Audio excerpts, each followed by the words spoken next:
Villains, I say to you now, knock off all that evil! Catapult the propaganda. The truth is out there. Some alien race to come down and threaten us. The military-industrial complex. A highly funded yet unofficial government agency.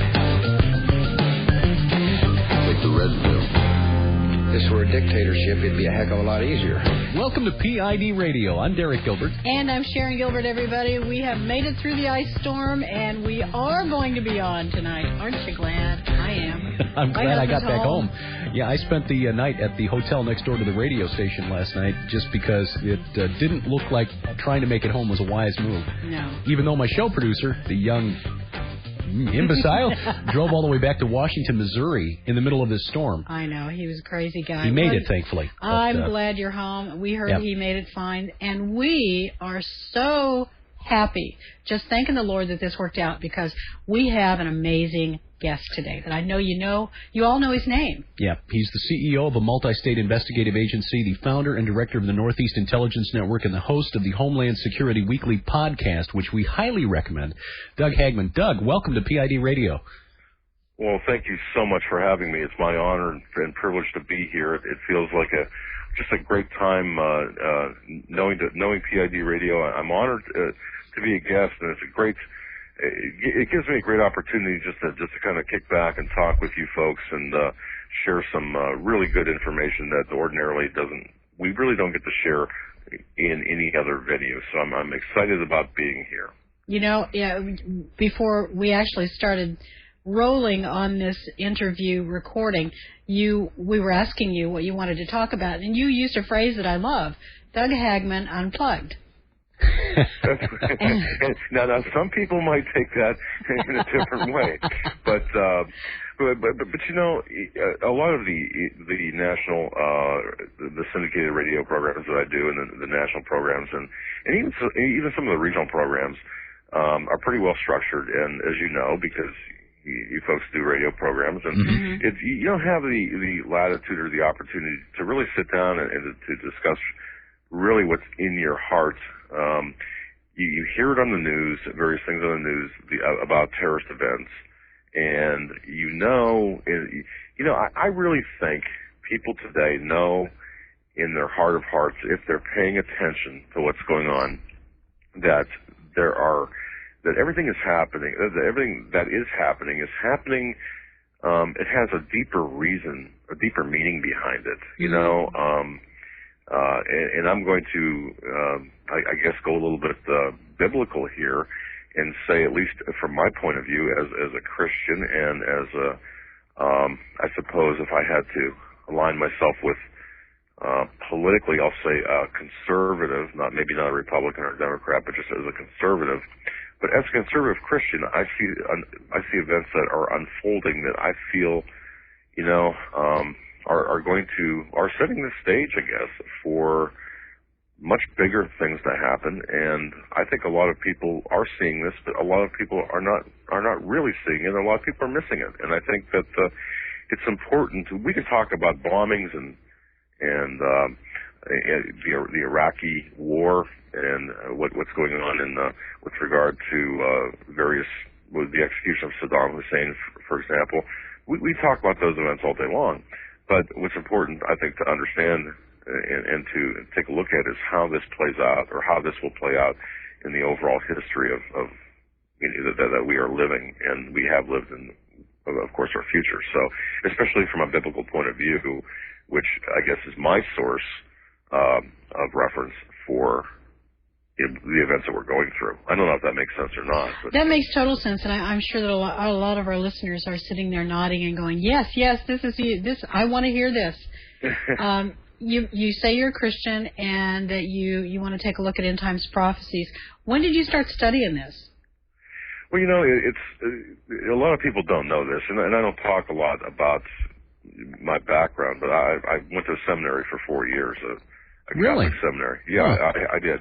And just decided that was not my path, of course, but received just a tremendous education and a lot of insight from the seminary. So, you know, it really, at that time, and that's, my goodness, so long ago, you know, we're talking 30 years ago now, but, or, well, close to it, I guess, but you know, I had this feeling at that time that, and especially even, and this might sound strange, but even back in the late 70s, as the November takeover of the U.S. Embassy, as I watched that, I had this suspicion and this feeling, this intuitiveness that I was watching history, not just political history unfolding, but shall I say spiritual, you know, something very important with respect to the spiritual realm unfolding. And I think that that history to this point has proven that to be accurate, because that seems to be really one of the opening rounds or opening salvos of the current state of affairs that we are in. The struggle, as we see it, based on the research that we've done and people who know a lot more about ancient texts and how to properly divide the word, is that what we're seeing is a literal struggle between spiritual entities being played out on the global chessboard. Literally, Ephesians 6:12, principalities, powers, rulers of the darkness of this world, spiritual wickedness in high places, those being physical or at least spiritual entities that interact in this plane. That what we're seeing, events like the takeover of the embassy, the bombings and the kidnappings and the beheadings, are just the shadows, really, of what's really taking place in the spiritual realm. Do you see it that way? Boy, that's well said. That's kind of like, I wish I would have said that. You know, exactly. That's very succinctly stated in terms of the way I feel. And to convey that, you know, it's almost as if when a person talks about this, or like if I would talk about this on WXYZ radio, we'll say in New York City or Los Angeles or whatever, you know, it almost appears that I can almost in the back of my mind hear people clicking off their radio, because it's at least some people anyway. I almost feel like there's this marginalization that occurs when you talk about this, because some people say, look, you know, man, it's not like that, or they feel that you're a Bible thumper, and I don't mean that in any derogatory sense. It's just a classification I've heard used, and or that you know, perhaps that it's you're off your rocker or off your meds, you know, whatever. But right. But you know what? I think I did this. I'll tell you what. I did this special, this documentary, and I remember doing this vividly, like it was yesterday, in the beginning of 2000. I think, I say vividly now, I'm scratching for the date. It was the first part of 2004 or 2005. I'm not sure which now, but it was the first day back after the January holiday, and we had a crew from the CBC come into my office and spent 8-9 hours in my office. It got to the point where the temperature in my office, because of those Klieg lights, was well over 100 degrees by the time they were done. But for a 15-minute slot on their news program that aired on Sunday nights, kind of like a 60 Minutes would be, that's for Canada, okay? That's the kind of program it was, and I had said a couple of things where I felt that this was a war between good versus evil, and I've always said, by the way, this is not my phrase, but I love this phrase. You know, we are not fighting a war against terrorism, because terrorism is a tactic, right? You know, and again, I don't know who to attribute that phrase to, but I love that phrase. But I also said that this is a war against good versus evil, or evil versus good, and this is indeed a religious war. Well, that phrase became the focal point of that interview, and I heard from I felt like I was under attack from everybody from Vancouver to Nova Scotia, because I've received emails from everybody that I think is in Canada, I don't know, is saying that I was absolutely out of my mind. And, of course, the CBC had received so many emails about this program, that segment of the program that we did, and my statements about Christianity and about being under attack and the attack against the Jews. It became a very controversial subject. And what happened was, although it was interesting because they thought, wow, this was, controversial and certainly got people riled up. They reran it again. And I knew, without telling me, and I started getting those emails all over again, and I knew something happened because of the nature of the emails. But people, the majority of the people that sent me the emails said, you're absolutely crazy. This is not a religious-based war.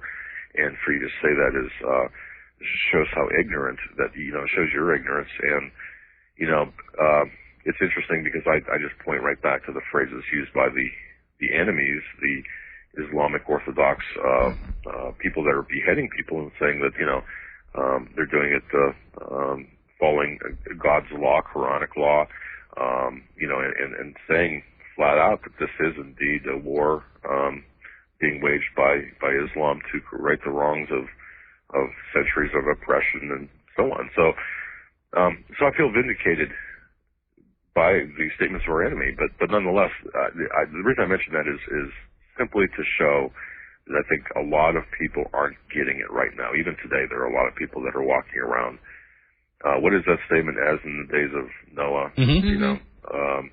that's kind of like the way I feel right now. And I think people we really need to turn our hearts, not just our minds and our intellects, but our hearts to the current events of today, and put things in perspective. There's a couple of verses in the book of Revelation 16, 13, and 14, that describes the very events that we're talking about, the fact that unseen spiritual entities can influence politics. It says, and I saw 3 unclean spirits like frogs come out of the mouth of the dragon and out of the mouth of the beast and out of the mouth of the false prophet. For they are the spirits of devils, working miracles, which go forth unto the kings of the earth and of the whole world to gather them to the battle of that great day of God Almighty. That is just one sample of what's going on now. The kings of the earth, the leaders of these nations, they're making decisions that are based on political expediency, but at the same time, much of their advice comes from a spiritual realm, whether they know it or not. Interesting statement. Indeed. Now, I think, I suppose to kind of dovetail with, or this would dovetail with that, I think a lot of people, as you said that, now I think a lot of people are missing the fact that the same spirit that drove Hitler, the same spirit that drove Stalin back in the last century, is the same spirit that is driving to the terrorist and terrorism today. You're not going to be hearing too many people talking about it, and it's the spirit of hatred that always, in this case or in all the cases, it begins kind of the same way. It begins by the anti-Semitism and then moves on to hating Christians, and I think that we're seeing that progress today, and I think that so yes, I mean, there's a tie-in there I was going for, but it's eluding me. But yes, indeed. Well, there's a political tie-in, and Derek's done a whole lot more research on this than I have. I had the opportunity to interview the director of a movie called Obsession, Radical Islam's AI. I talked with the director, Wayne Copping, and he did an excellent job in that movie of showing the very clear links between the Nazis of the 1930s and 40s and the radical Islamists of today. It's amazing to me that most people in the West aren't aware that the official salute used by Fatah, Hamas, and Hezbollah is the Nazi salute. It's not a coincidence, because they got it from the SS officers who trained the Muslim Brotherhood in the 30s and 40s to serve as SS troops and officers in the Middle East. They are not just a political descendant, but a spiritual descendant of the Nazi Party of the 30s. It's the same. You're right, absolutely right, Doug. Is the same spirit. There is no corresponding gesture in Islamic culture or in the Arab world.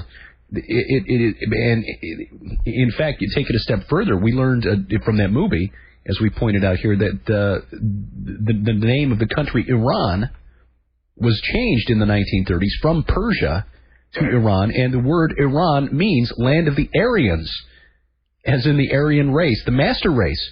It's the same spirit that drove Hitler and the Nazis in the 20s and 30s and 40s. And people need to wake up and say, and realize it's not just a political movement. It is a spiritual movement that is being driven by forces that are unseen to the human eye. Exactly, and we cannot afford to continue to ignore this correlation. It's the Bin Ladens of the world, the terrorists. They control, and people don't understand that even though people will say that there are a small segment of the Islamic population, the terrorists apparently, and then this was, by the way, this was quoted by a Yale professor in the Wall Street Journal. I don't have the date or the exact citation, but he said terrorists evidently control large segments of Arab opinion the way the Nazis once controlled Germany by swagger and lies and by dispensing a dangerous hallucinogenic ideology for the masses and murdering opponents. Now, it seems like we as a country avoid making any type of correlation to that, to the Nazi movement and to what's going on today. So, I mean, even in the political ideology, as you had mentioned, and the basis for the current organizational structure, and even some of their motions and what have you, there definitely lie in that very same spirit. So it's wow, yes. And the sad thing is, and this is what's really insidious about that spirit, is that the United States is not immune to it. We, as you know, imported many of the former SS officers and Nazi scientists into the United States and elsewhere around the world under Operation Paperclip. And even today, some of the big power brokers within the Republican Party, the party that many conservative Christians believe is the preferred choice to defend us against the Islamic threat, guys like Grover Norquist, yes, and his good buddy Karl Rove have some very disturbing links to the Muslim Brotherhood and to people who with known ties to the financing apparatus of Al-Qaeda. Exactly, and I was tasked with I had the opportunity to conduct an investigation into, in this one case anyway. I'll just tell you flat out, it involves the Oklahoma City bombing and the congressional inquiry to that. Not that this is the focus of that, but that brought me to look at some of the money trails of the people in Congress, and I was just mortified by what I found in terms of who is, the money that is being spent by Arab countries not friendly to the United States necessarily.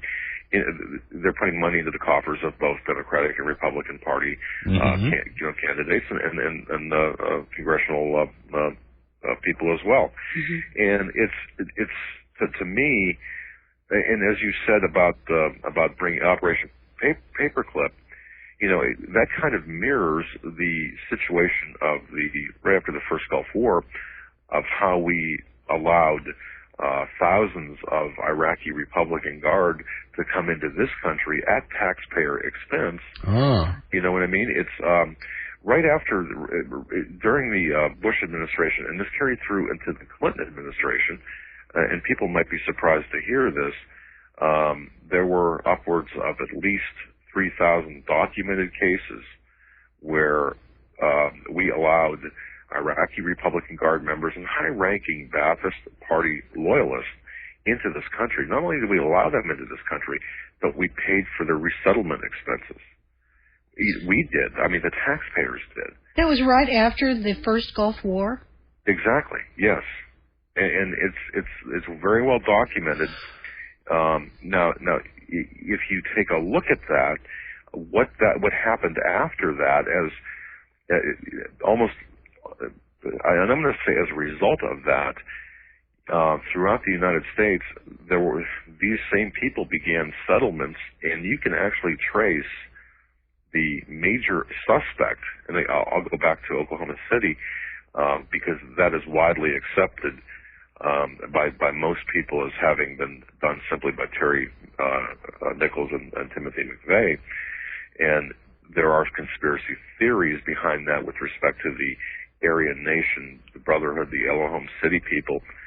But if you take a look, and if you put that aside for a moment, because that's been debunked by a judge with the ruling who looked at the facts, there is a connection between the influx of the Iraqis after the first Gulf War to McVeigh and Nichols and that bombing. And in June of 2005, Congressman Rohrabacher had a jailhouse interview with Terry Nichols, who said that, in fact, he did observe Timothy McVeigh in the company with Arabs. Didn't go so far as to say that they were Iraqis, but the people he referenced were from the same influx of Arabs from the first Gulf War. So, very disturbing turn of events there. It really is, and I don't know if you want to go in this direction or not, but I know recently some information came to light that Timothy McVeigh may have still been a part of the military at the time that he was having some of those meetings. I looked at that video, and I studied that. Here's my take on this, and believe me, folks, I could be proven wrong anytime. I'm not saying that this is gospel, but based on all of the evidence I have seen, and I'm not privy to all the evidence, of course, but just from what I've been able to be provided with, I am not convinced that video is authentic. If you look at, first of all, there are problems that I found with dates and undated material, and some of the witnesses. Now, again, it could very well be that I'm just not seeing everything, but I'm just not convinced that is enough. I'd like to see that somebody step up and say, okay, here is where I got it. Here are the dates, and I mean, fully verify the information behind it, authenticate it. Even if necessary, provide an affidavit, that type of thing. I haven't seen that yet, so perhaps it is true, and if it is, okay. But I just don't know. I just haven't seen enough to convince me as an investigator for 21 years. I don't have enough to go by with regard to that. Well, I certainly respect that, and I totally agree with that. Okay. What I find really interesting about revelations, and I put that in quotes, like that, is recently there has evidence that's come to the forefront that there has been in place geopolitically a plan all along to split Iraq into at least 3 regions. So if you think of that geopolitical goal as we want to fracture a country, now take a step and look at spiritual goals. Could it be that there is a spiritual goal to fracture the believing remnant, the true church of Jesus Christ, within the United States, if not the world? And one way to do that is through stories like Timothy McVeigh, to get us to disagree on political issues, and therefore we start taking sides. That's an interesting concept, and that would be a very effective method, wouldn't it? Okay. Another issue is, of course, whether or not we support President Bush. I don't agree with President Bush. I voted for him twice. I don't agree with many things he does. But ultimately, I am commanded to pray for him. Oh, same here. I voted for him twice as well.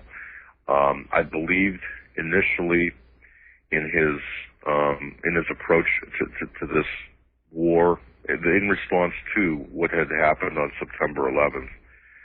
But I also see, as you had mentioned, about the nearly intentional fracturing, or possibly intentional fracturing of Iraq.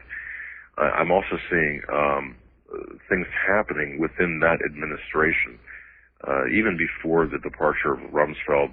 But there seems to be an internal struggle going on there. Now, I don't know. I'm not privy to what's going on, obviously, at that level of the administration. I've talked to people who are, and this is something you might find interesting, not to get off too far off the track, but I had a conversation, and this was now several months old at this point, I talked to this person. He's a very good source of mine. He will never, ever identify himself publicly. He is a member of the military. We had the opportunity to sit in on a meeting at the cabinet level. When I say at the cabinet level, there were people there of the cabinet, and he had said that was the very first time. And he's done this before. I'm sorry, he has sat in on these different meetings before, but that I should say that was the very first time that he ever heard the revelations or the battle that we're fighting referenced by biblical terms, okay, like the apocalypse or apocalyptic type talk. You know, he told me it was almost surreal in terms of its, he'd never heard talk like that coming from this level of a meeting, where there was almost a recognition that there was a spiritual battle taking place. Now that might sound awful funny to somebody, and certainly that probably, I don't know if I was sitting in on a cabinet meeting or at a meeting of that level and hearing that the current events talked about in biblical terms. I'm not sure how I would take that, but at least it appeared that there was a recognition of sorts at that meeting. Now this meeting obviously took place at this time about a year ago, and if you place that in terms of what was going on back then, you know, maybe it might have some meaning. But nonetheless, there seemed to be an acknowledgement. Now, hopefully, that acknowledgement and that talk was on the correct side, I should say. You know, we didn't get into details. Of course, he could not get into details, but the fact that just a dramatic fact that, my goodness, it's being recognized at that level is a biblical thing. That is the key question, is how it's being addressed within the administration. One of the strains within American Christianity that has really alarmed Sharon and I know other observers like Tom Horn, is dominionism, the belief that we need to go out and serve as God's sword to prepare the earth for the return of Jesus Christ. It's almost a mirror image of the sort of apocalyptic vision and talk that we see and hear from Ahmadinejad in Iran. And it is alarming, because nowhere in Scripture are we as Christians called to behave in this way. We were never called upon by Jesus to go out and recruit believers at the point of a sword. In fact, just the opposite. The disciples were sent out and told to preach, and if they came to a town where the message wouldn't be heard, they were to simply leave town, and on their way out, shake the dust from that town off their sandals as a reproach.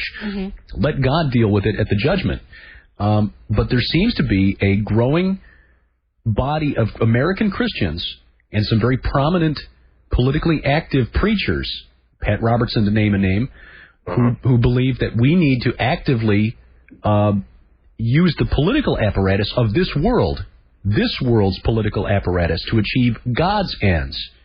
And how do you see this political situation in that regard? Wow. Well, of course, I'm with you. I certainly would not. Nowhere in the Bible, and having studied it to the extent that I have, and by the way, I am no expert on the Bible, and terrible at quoting Scripture, but having read the Bible and reading the Bible every day, there's nothing I've ever seen that tells me to go out to convert anyone, indeed at the point of a sword. Now, I feel that we're called on to defend, well, as a defensive posture at the very least, and of course, in our ministry as Christians, to minister to others or to talk to others about the Word of God, but to do so not in the manner that it is being done or being thought of, by the Islamic terrorists, including the president of Iran. So, so at that point, I would have to separate myself with the words of Pat Robertson. I don't know if that's what the intent in terms of what he was. Did he really mean that? I mean, well, in terms of as an example, when he suggested that we should send out a hit team to whack Hugo Chavez. Oh, okay. When he suggested that the school board in that little town in Pennsylvania was going to be cursed by God because they voted to remove intelligent design from its curriculum, things of that nature, rather than using the methods of spiritual warfare that we were taught, which is prayer and fasting. Right. Now, that said, I will say that we do agree that we are not pacifists by any stretch. We do believe in a strong military around, to protect America and Americans and freedom around the world. But as we look at the political activism of a number of prominent preachers, we're just a little disturbed because nowhere did Jesus call upon the disciples to go forth and form political action committees. Go forth and spread democracy. I think that's one of the problems. With the biggest problem for me within the Dominionist movement is that there's a notion that somehow we can build the kingdom of God. That's ridiculous. Exactly. I agree with that statement. That I agree with. Mm-hmm. Now, but are we not talking about perhaps, and this is kind of, I guess this is where I'm looking in the current state of geopolitical affairs, is our stance and our position and our protection of Israel. I mean, now I don't know if you feel that that's a stretch from where we're talking about right now. No, not at all. I believe we're called upon to protect Israel. Mm-hmm. Yeah. And it's often said, I've heard it often said that the battle lines of the last battle are often drawn directly through Jerusalem. And I see right now, and I've read a book, and I mentioned before the interview, The American Prophecies by Michael Evans. I mention that book only because it does contain a lot of information, a lot of historical information that's of value that corresponds with certain scriptures and biblical entries and what have you. But I think that America is tasked with protecting Israel, or at least Christians are tasked with the people on the side of right, I guess, the people that are fighting for the cause of good as opposed to evil, should stand behind Israel and be its protector. And I think in a lot of cases, especially of late, you've got the Iranian president, whose name I always slaughter on air. I could say it perfectly, by the way, when I'm talking off air. I heard somebody say the easy way to remember is just think, I'm in a jihad. and I've heard a lot of different variations of that, too. But I think that we have to look at this. You've got the current state of affairs. And by the way, I'll preface this by saying this. I don't think, and I know that, and we studied this, a generation ago when I was in the seminary. Every generation feels like this is the last, or that things are shaping up for the end times type scenario. And you've got that pre-millennium hysteria. You've got, things that influence the rational thinking that otherwise rational people wouldn't be talking about. But as I look at what I see, as I look at and believe me, we see such hideous, I can't even describe, I'm certified by the Laboratory of Forensic Science and Blood Spatter Analysis. That was probably one of the most difficult forensic courses I've ever taken, difficult for a lot of reasons.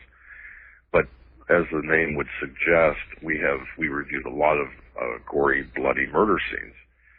not the least of which was the O.J. Simpson, Nicole Simpson murder scene there. And, I guess what I'm getting at is we see so much things I can't even describe what is going on in the Middle East in terms of even in countries like Saudi Arabia that are said to be westernized to a degree. The evil I can't even begin to describe. And some of these, even having seen so much, I cannot bear to watch something a second time. And nor would I ever dare to put it up on our website because it is so hideous. And I see this happening, and it's pure evil driven. And you know what? I lost my train of thought, but I don't know where I was going with that, actually. Well, actually, you lead to a good point. A couple of years ago, I wrote a short story for a collection that we were working on of Halloween stories from a Christian perspective, and I decided to write a vampire story. And I did a simple word search using some Bible software for the word blood. And I was stunned to see how many times blood is referenced in the Bible. And it's almost always in relation to how the Jews, the Hebrews, were not to shed blood because the blood is the life. God considers human blood precious, special, unique. I don't want to use the word magical, but there's something, that holy, perhaps, is a word, sacred. But I do think that the other side considers it magical. And the other side considers it magical. That's exactly my point, and that's exactly where I was going with it. And Doug, I thank you for leading to that. The shedding of human blood has some unique power attached to it, which is why God forbade it, and why so many of the religions that follow the fallen B'nai Elohim, sons of God, fallen angels, if you will, does shed blood. Right, and just to clarify, when you say the shedding of human blood to Israel, you're not talking about, nor was God talking about warfare. When He commanded them to go out and, wage a war, blood was shed. We're talking about human sacrifice. Human sacrifice, right. And that's why it was only done with animals until the time of Jesus Christ, who became that substitutionary sacrifice and put an end to it.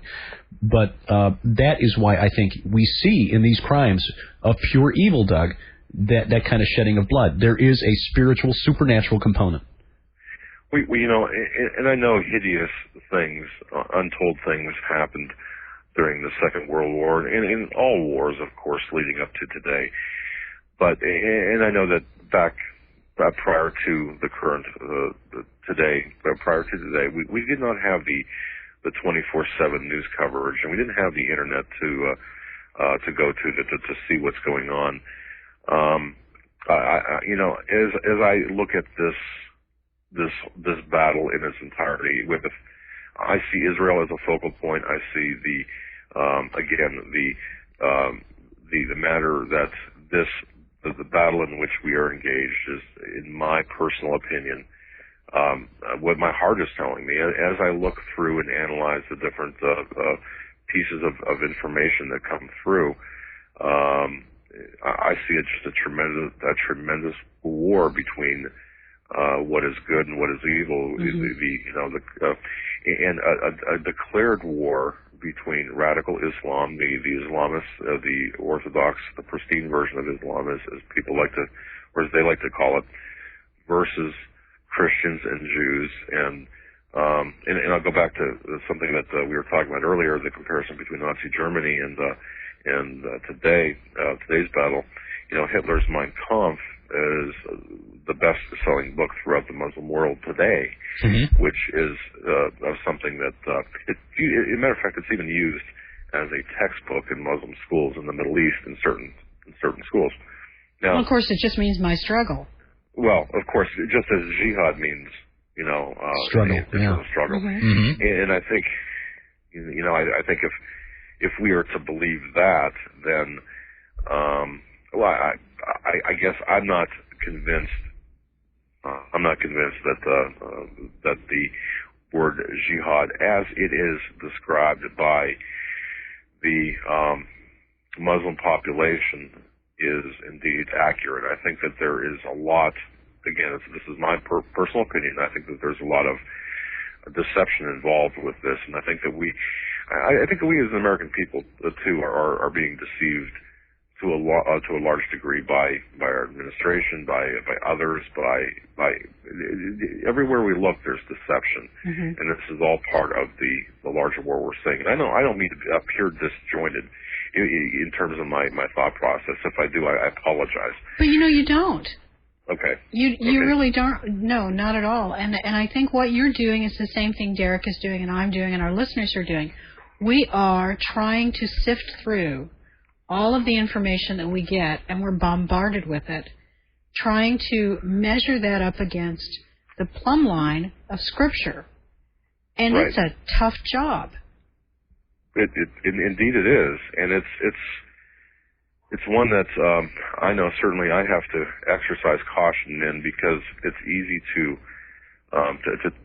even as an investigator, when I work a case, it's easy to go down one line of thinking and adhere to that thinking when in fact it's not correct. It's corrupt at the beginning. So it's we have to do it responsibly as responsible Christians. Of course, that's just my own personal take on it.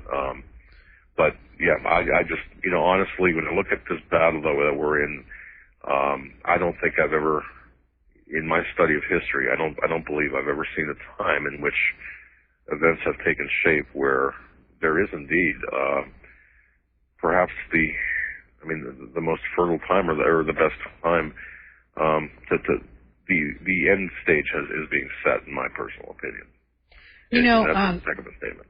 One of the things that we're told about the last days is that there will be a strong delusion. And I was wondering, when you look at the United States in particular, what aspects of what we're getting out of the mainstream media do you think is deluding to Christians and non-Christians? Well, excuse me. America right now, we are ignoring the virus, and I call it a virus. That's the growing plague of the Middle East, the anti-Semitism. And this is the very same anti-Semitism, as I mentioned before, we saw that was coupled with Hitler's teachings. And I think that's number one. There's a lot of Jew-hating regimes out there that are Arab. There are a lot of anti-Christian, if you're anti-Jewish, the Arab anti-Jewish regimes are also anti-Christian. You've got the prevailing thought right now that September 11th would have happened if America wasn't involved in Middle Eastern politics, which ignores a lot of facts. You've got another train of thought that the war on terrorism is fueled by our support of Israel, which, again, to some extent, in fact, that could be true, but it's taken to extremes. There are some deceptions involved in all of these. I think in the largest sense, I guess the best summation I could say is that, or the best summation I could make is, the more that America abandons Israel or treats Israel as a red-headed stepchild in terms of the geopolitical affairs, I think, and I say this very carefully, the more cursed we are, and I don't mean cursed. It's not like a Halloween thing. It's the more dangerous grounds that we're stepping in. I think we have to look towards Scripture, in my opinion, and it's how we treat Israel and what our policies are toward Israel. And I think there's historical precedent to prove that. It goes back to before the creation of Israel, but certainly many times after the 1948 creation of Israel. Oh, yeah. Well, it goes all the way back to Genesis 12, when God says, I will bless them that bless thee. This is to Abraham. And curse him that curseth thee. And in thee shall all the families of the earth be blessed. And yet, here as we get to the end times, we're told that Israel is a cup of trembling to the nations. This very nation that is supposed to bless us is a cup of trembling. And it's this spiritual battle with Israel as the prize. Exactly. And again, this is my personal opinion, weighing all of the different data points that we look at and putting it with a Christian perspective, the future, our future, and even the final battle, I think the battle lines have been drawn. If you look at the UN resolutions, the terrorist demands and their intents, the acquiescence by this country along the Israeli boundaries of the 1967 boundaries, declaring the Golan Heights, the Gaza Strip, the West Bank, and so on, East Jerusalem and the Temple Mount, declaring them as occupied territories. The number of occasions between 1991 and 2001 where we have actually turned our back, so to speak, or put Israel in a bad position. I think a lot of this, I think more to the point, these instances are probably I would say maybe the flashpoints for the events that we're seeing today, and allowing, kind of again, setting the stage for the final, I don't know, setting the stage and battle lines for what comes next. I think it parallels very closely with Scripture, and that's what is so disconcerting, especially today. Yeah, and even more so is when we look at the evidence of what's going on around us, Doug, and some of the research that you've done really highlights this. And research done by guys like John Loftus, who documented the participation of the CIA and MI6 in the creation and protection of the Muslim Brotherhood following World War II and its SS roots, covering up its SS roots after World War II, to the present day, in which we see things like the P-TECH investigation in Boston, in which financing of Al-Qaeda's operations by a company based in Boston was halted by a Justice Department official named Michael Chertoff, who's now the Director of Homeland Security, and the existence of the training camps for what appeared to be Muslim militia around the country that you have documented through your investigations, Doug. So I think while the big picture is disturbing, even more unsettling and should be unsettling for Christians in America today is the realization that the enemy has agents working from the inside here in the United States to undermine our support for Israel. Mm-hmm. Indeed, and for not only to undermine our support for Israel, but to work, and I believe to work as active agents.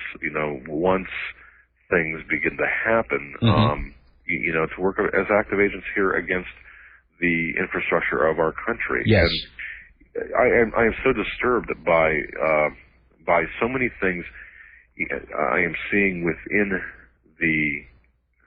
this administration, within this and previous administrations, but in particular even now, if we're serious on fighting and winning and prevailing against this, I just don't know. At our current pace and our current level of engagement, I'm not sure, and I don't say this often publicly, but I'm not sure that we have a winning battle plan here.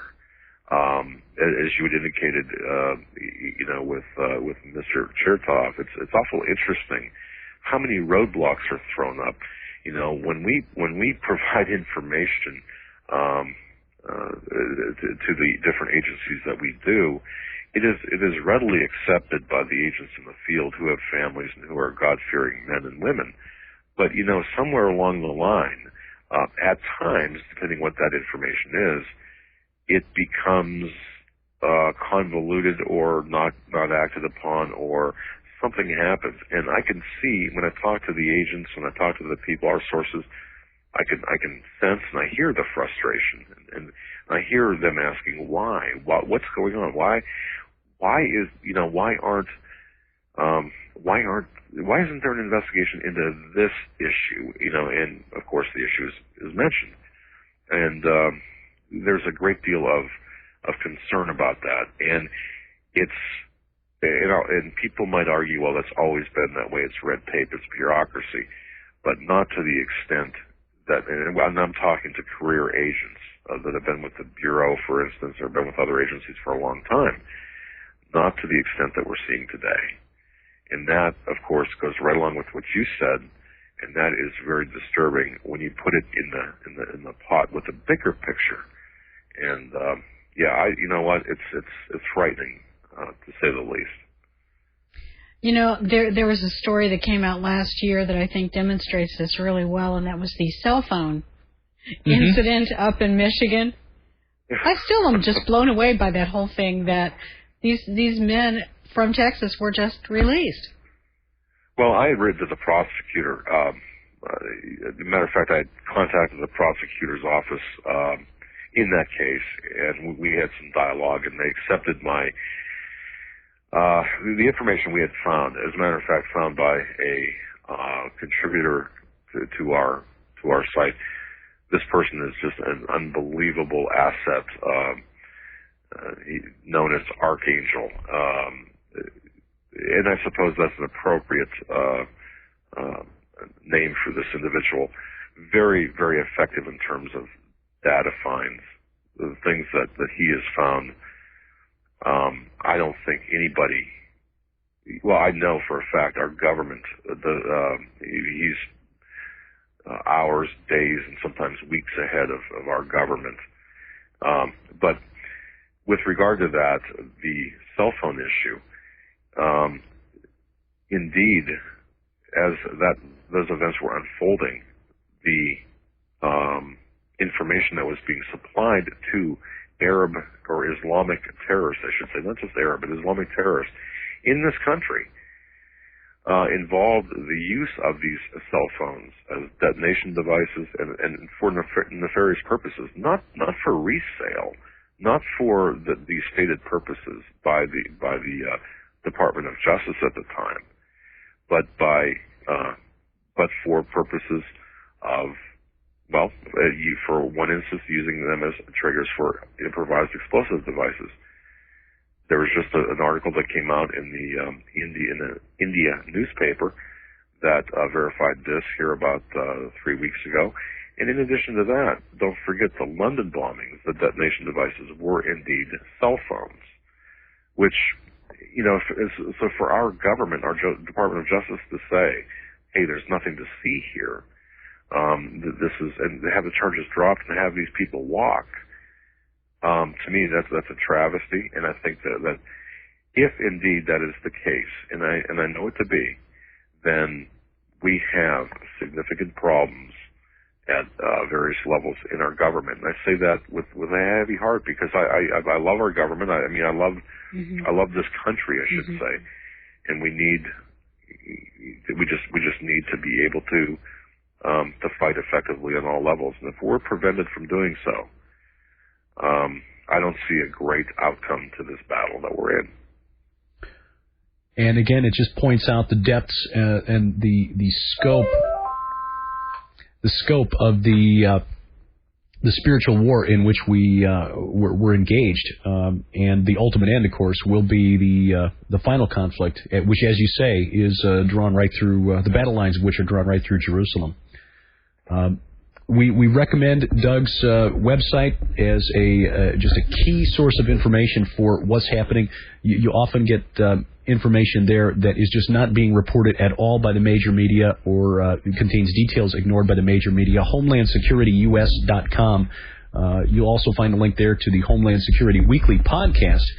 Doug, just for a moment or two, if you could talk about your new project here, the America's News Source newspaper, or online newspaper. Yeah, sure. That's America's News Source is a joint venture between Canada Free Press, Judy McLeod, who is the founder and editor of Canada Free Press, and the Northeast Intelligence Network. Essentially, we had gotten together one day and said, you know, the news that is coming out of all of the news stations and even a lot of the internet sites. Now, obviously, yours excluded. A lot of people aren't paying attention, and or a lot of people are not. It almost seems like the news is being massaged, and indeed it is. So we opted just to create America's news source, and as an alternative for those people wanting to get news of all types, not just about terrorism, but of all types, get the real news from a true conservative point of view, and with that, the Christian type of the news as well, at least in our side of things. So it's something that we're trying to, and so far I have to say it's a resounding success. We have a lot of people taking a look at it, and it's something that we're very proud of, and we hope that it'll continue. Yeah, it's something that we take a look at on a daily basis. AmericasNewsSource.com. And we also point out that Doug is writing a column now for WatcherMagazine.com. We're very proud and pleased and honored to have his contributions to WatcherMagazine.com. I'm so honored to do that. I want to thank you folks for allowing me to do that. It's such a pleasure. Oh, it's our pleasure. Believe me. I wish we could just talk for another 2 or 3 hours right now, but sadly we are running short on time for this hour. Yeah. Do check out the Northeast Intelligence Network's website, HomelandSecurityUS.com. Doug Hagman, thank you for being our guest on PID Radio. Oh, it's been my honor. Thank you. And we thank you for being with us for this hour. Coming up, we've got interviews that we know you will appreciate. Joe Jordan, who is a UFO investigator, does deliverance ministry for people who've been oppressed by what they think are alien entities. Mm-hmm. That'll be next Sunday on PID Radio. You don't want to miss that. And, of course, during the week, you get to hear our blather. But until next time, Doug, don't hang up, by the way. Until next time. I'm Derek Gilbert. I'm Sharon Gilbert. Bye-bye, everybody.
This is PID Radio.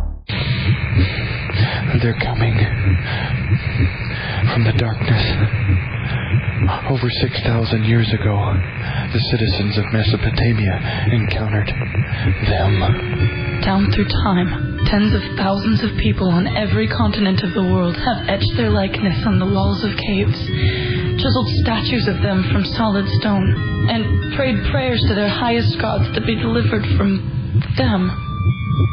But prophecy says they will return, and at a time when Babylon, modern Iraq, and Iran is invaded and destroyed.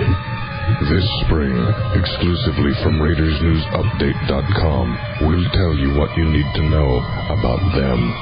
In the book-length ebook, Stargates, Ancient Rituals, and those invited through the portal.